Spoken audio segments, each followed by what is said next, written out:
So, today we're going to dive into the story of an institution that was built on a really powerful idea. The idea that empowering women through education can literally transform a nation.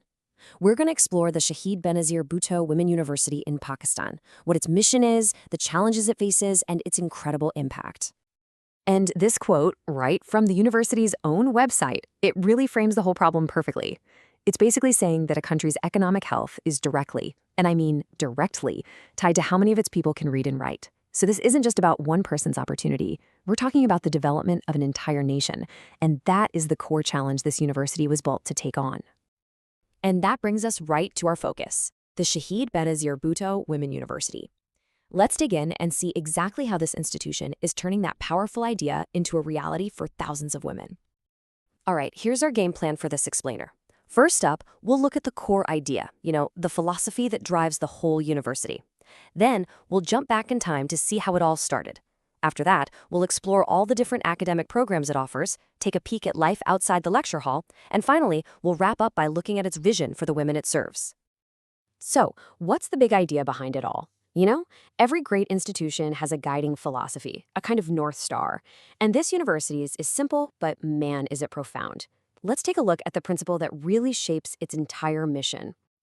It's this simple three-word phrase, enlightenment through knowledge. But don't let the simplicity fool you. This isn't just a catchy slogan for a website.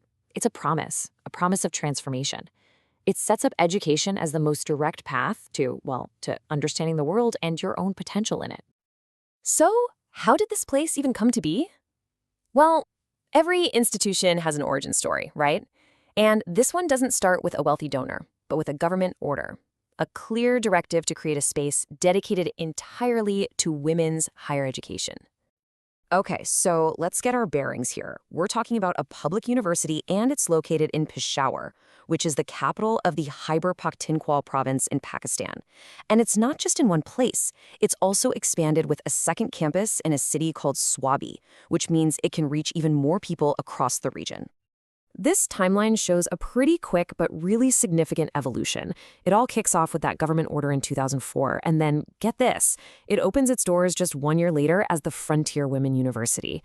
Later on, it adopted its current name, which is a powerful move that honors the legacy of Pakistan's first female prime minister, Benazir Bhutto.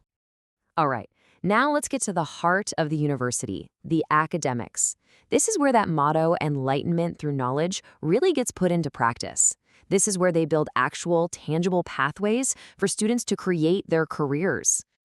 The university basically organizes its dozens and dozens of departments into two main faculties. Think of them as two big umbrellas. This structure creates a really clear framework, splitting the focus between two absolutely critical areas of study, the sciences and the social sciences. First up, let's talk about the Faculty of Sciences. And just look at this list for a second. It is packed with cutting-edge fields. We're talking bioinformatics, computer science, physics, microbiology. This shows a really serious commitment to making sure women aren't just participating, but are becoming leaders in critical STEM industries.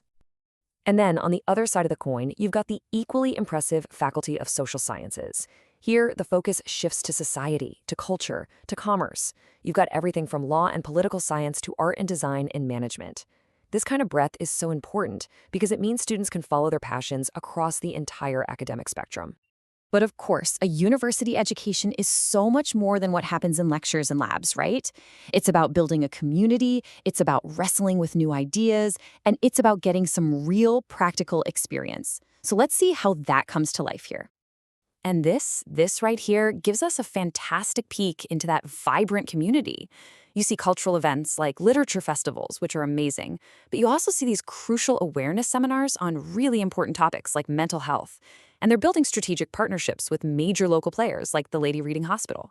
It's clear this is about building not just knowledge, but well-rounded people with real-world connections. So with this really strong academic foundation and this vibrant community, what's the ultimate goal? What's the end game? Let's look at the university's mission for the future and its vision for every single student who walks through its doors. This quote from the Vice Chancellor's message is, it's incredibly revealing. The ambition is just crystal clear, to be world-class. But check out the three pillars they're building that on: high-quality knowledge, exceptional skills, and this is the part that really stands out, empathy. So here's the bottom line, the most crucial point. The end goal isn't just a diploma, a piece of paper. The mission is so much bigger.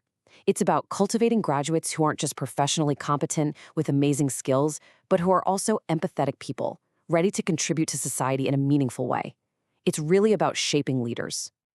So when you look at it, the story of this university is really a story of focused empowerment and incredible opportunity. And it kind of leaves us with a big question at Shuan. If just one university can unlock this much potential for so many, what does that really tell us about the true transformative power of knowledge?